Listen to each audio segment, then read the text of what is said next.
Chapter 15. Further Up and Further In.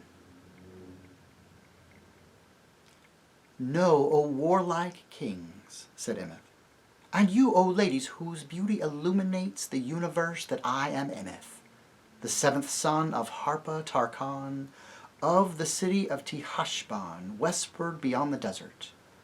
I came lately into Narnia with 29 others under the command of Rishta Tarkan. Now, when I first heard that we should march upon Narnia, I rejoiced, for I had heard many things of your land, and desired greatly to meet you in battle. But when I found that we were to go disguised as merchants, which is a shameful dress for a warrior and the son of a Tarkan, and to work by lies and trickery, then my joy departed from me. And most of all when I found we must wait upon a monkey. And when he began to say that Tash and Aslan were one, then the world became dark in my eyes. For always since I was a boy I have served Tash, and my great desire was to know more of him, if it might be to look upon his face. But the name of Aslan was hateful to me. And as you have seen, we were called together outside the straw-roofed hovel, night after night. The fire was kindled, and the ape brought forth out of the hovel something upon 4 legs that I could not well see. And the people and the beasts bowed down and did honor to it. But I thought the Tarkan is deceived by the ape, for this thing that comes out of the stable is neither Tash nor any other god. When I watched the Tarkan's face, and marked every word that he said to the monkey, then I changed my mind, for I saw that the Tarkan did not believe in it himself. And then I understood that he did not believe in Tash at all. For if he had, how could he dare to mock him? When I understood this, a great rage fell upon me, and I wondered what the true Tash did not strike down both the monkey and the Tarkan with fire from heaven. Nevertheless, I hid my anger, and held my tongue, and waited to see how it would end. But last night, as some of you know, the monkey brought not forth the yellow thing, but said that all who desired to look upon Tashlan, for so they mixed the 2 words to pretend that they were all one, must pass one by one into the hovel. And I said to myself, doubtless this is some other deception. But when the cat had followed in, and had come out again in a madness of terror, then I said to myself, surely the true Tash, whom they called on without knowledge or belief, has now come among us, and will avenge himself. And though my heart was turned into water inside of me because of the greatness and terror of Tash, yet my desire was stronger than my fear. And I put force upon my knees to stay them from trembling, and on my teeth that they should not chatter, and resolved to look upon the face of Tash, though he should slay me. So I offered myself to go into the hovel, and the Tarkan, though unwillingly, let me go. As soon as I had gone in the door, the great first wonder was that I found myself in this great sunlight, as we are all now, though the inside of the hovel looked dark from outside. But I had no time to marvel at this, for immediately I was forced to fight for my head against one of my own men. As soon as I saw him, I understood that the monkey and the Tarkan had set him there to slay any who came in if he were not in their secrets. So that this man was also a liar and a mocker, and no true servant of Tash. I had the better will to fight him, and having slain the villain, I cast him out from behind the door. Then I looked about me, and saw the sky, and the wide lands, and smelled the sweetness. And I said, by the gods, this is a pleasant place. It may be that I am come into the country of Tash. And I began to journey into the strange country, and to seek him. So I went over much grass and many flowers, among all kinds of wholesome and delectable trees, till lo, in the narrow place between the 2 rocks, there came to meet me a great lion. The speed of him was like the ostrich, and his size was an elephant's. His hair was like pure gold, and the brightness of his eyes like gold that is liquid in the furnace. He was more terrible than the flaming mountain of Lagur, and in beauty he surpassed all that is in the world, even as the rose in bloom surpasses the dust of the desert. Then I fell at his feet and thought, surely this is the hour of death.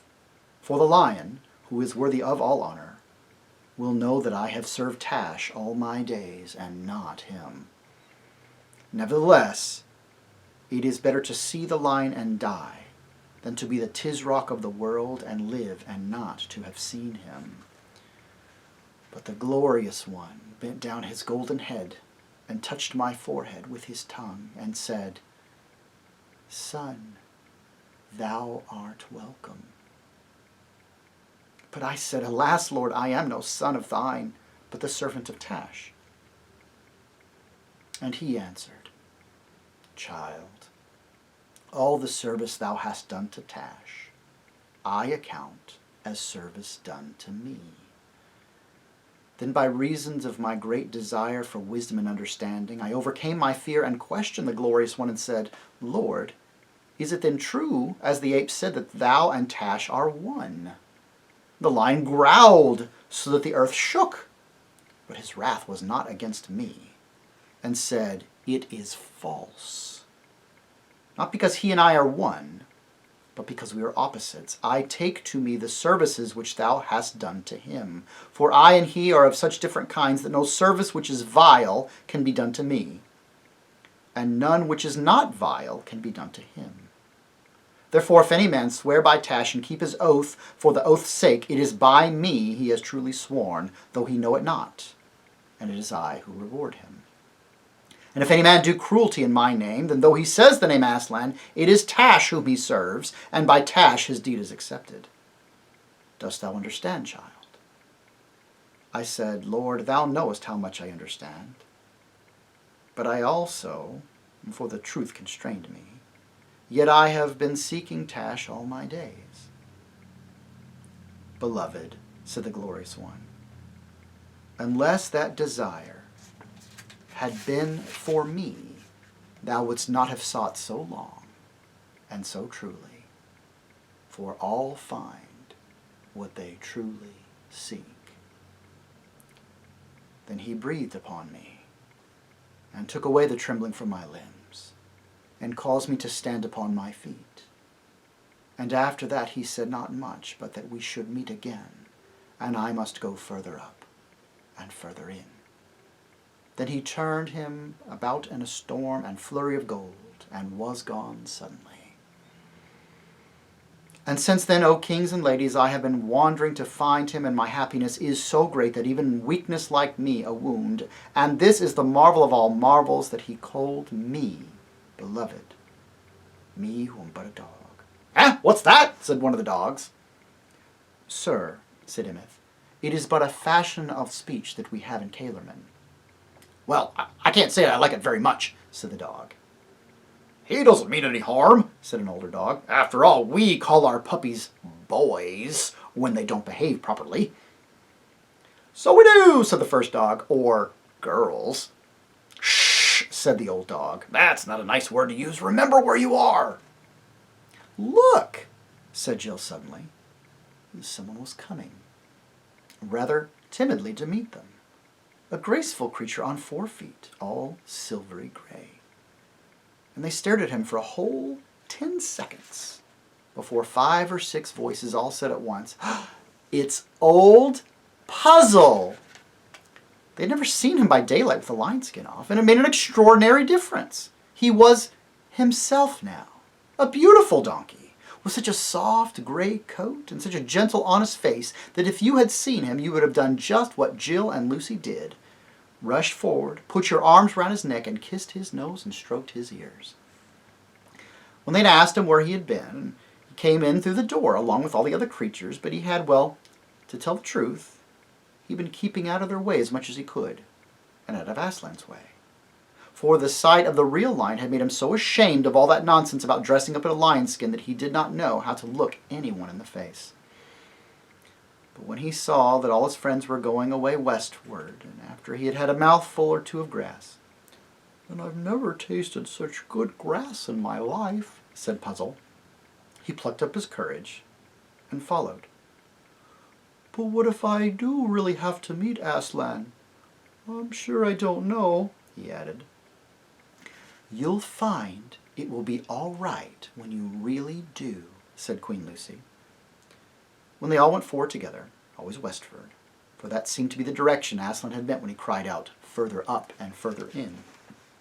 Many other creatures were slowly moving the same time, but that grassy country was very wide, and there was no crowding. It still seemed to be early. and the morning freshness was in the air. And they kept on stopping to look round, to look behind them, partly because it was so beautiful, but partly also because there was something about it which they could not understand. "Peter," said Lucy, "where is this, do you suppose?" "I don't know," said the High King. "It reminds me of somewhere, but I can't give it a name. Could it be somewhere we once stayed for a holiday when we were very, very small?" "It would have been a jolly good holiday," said Eustace.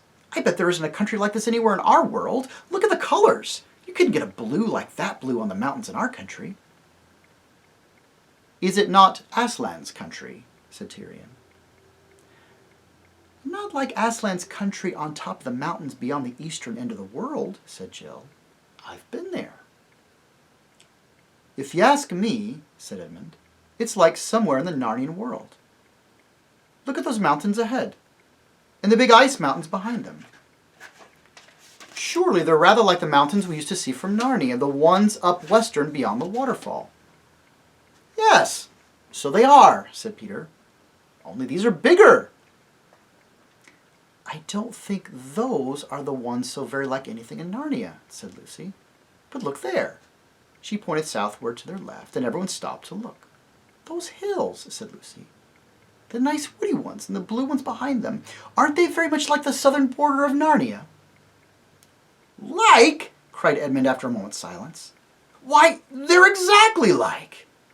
Look, there's Mount Pyre with his forked head. And there's the pass into Archenland and everything." "And yet they're not like," said Lucy. "They're different. They have more colors on them. And they look further away than I remember. And they're more, I don't know."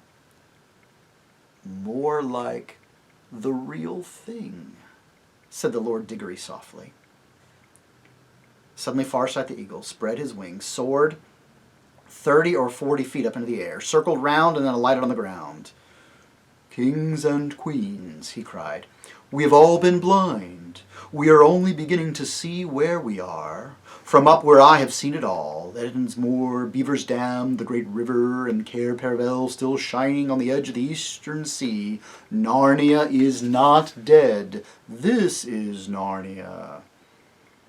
"But how can that be?" said Peter. "For Aslan told us older ones we should never return to Narnia, and here we are." "Yes," said Eustace, "and we all saw it destroyed and the sun put out." "And it's all so different," said Lucy. "The eagle is right," said the Lord Diggory. "Listen, Peter. When Aslan said that you could never go back to Narnia, he meant the Narnia you were thinking of. But that was not the real Narnia. That had a beginning and an end. It was only a shadow, or a copy of the real Narnia, which has always been here, and always will be here. Just as our world, England and all, is only a shadow or a copy of something in Aslan's real world. You need not mourn over Narnia, Lucy. All the old Narnia that mattered, all the dear creatures, have been drawn into the real Narnia through the door. And of course it is different as a real thing is from a shadow, or as waking life is from a dream." His voice stirred everyone like a trumpet as he spoke these words. But when he added under his breath, "It's all in Plato, all in Plato. Bless me, what do they teach them at these schools?" The older ones laughed. It was so exactly like the sort of thing they had heard him say long ago in that other world, where his beard had been gray instead of golden. He knew why they were laughing, and joined in the laugh himself. But very quickly they all became grave again, for as you know, there is a kind of happiness and wonder that makes you serious. It is too good to waste on jokes. It is as hard to explain how the Sunlit Land was different from the old Narnia as it would be to tell you how the fruits of that country taste. Perhaps you will get some idea of it if you think of it like this. You may have been in a room which there was a window that looked out into a lovely bay of sea or green valley that wound away among the mountains. And in the wall of that room opposite the window there may have been a looking glass. And as you turned away from the window, you suddenly caught sight of that sea or that valley all over again in the looking glass. And the sea in the mirror, or the valley in the mirror, were the other sense just the same as the real ones, yet at the same time they were somehow different, deeper, more wonderful, more like places in a story you have never heard but very much want to know. The difference between the old Narnia and the new Narnia was like that. The new one was a deeper country. Every rock, flower, and blade of grass looked as if it meant more. I can't describe it any better than that. If you ever get there, you will know what I mean. It was the unicorn who summed up what everyone was feeling. He stamped his right forehoof on the ground and neighed and cried, "I have come home at last. This is my real country. I belong here. This is the land I have been looking for all my life, though I never knew it till now. The reason why we loved the old Narnia is because sometimes it looked like this. Come further up. Come further in." He shook his mane and sprang forward into a great gallop, a unicorn's gallop, which in our world would have carried him out of sight in a few moments. But now, the most strange thing happened. Everyone else began to run, and they found, to their astonishment, they could keep up with him. Not only the dogs and the humans, but even fat little Puzzle and short-legged Pug and the dwarf. The air flew in their faces as if they were driving fast in a car without a windscreen. The country flew past, as if they were seeing it from the window of an express train. Faster and faster they raced, but no one got hot or tired or out of breath. And that's the end of chapter 15. Then I saw a new heaven and a new earth. And the first heaven and the first earth had passed away, and the sea was no more. And I saw the holy city, New Jerusalem, coming down out of heaven from God, prepared as a bride adorned for her husband. And I heard a loud voice from the throne saying, "Behold, the dwelling of God is with men. He will dwell with them, and they shall be his people. And God himself will be with them. He will wipe away every tear from their eyes, and death shall be no more. Neither shall there be mourning, nor crying, nor pain any more, for the former things have passed away." And he who sat upon the throne said, "Behold, I make all things new." And he said, "Write this, for these words are trustworthy and true." And he said to me, "It is done.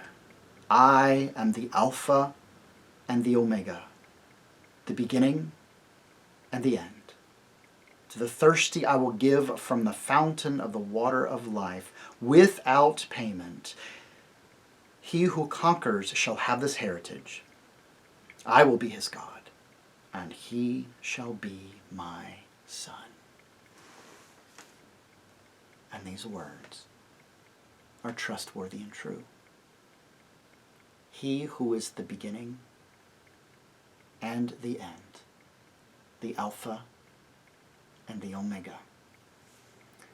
And as we come so close to the very end of our book and the end of our adventures in the old Narnia, a new Narnia now opens up before them. The real Narnia. That which is true and lasting, eternal and forever, that we have been built for and that our hearts long to see and to find, even if we don't know. The very country of God, a new heaven, a new earth, with life with him and with one another, now and always. Come with me, with our Lord Christ, further up and further in.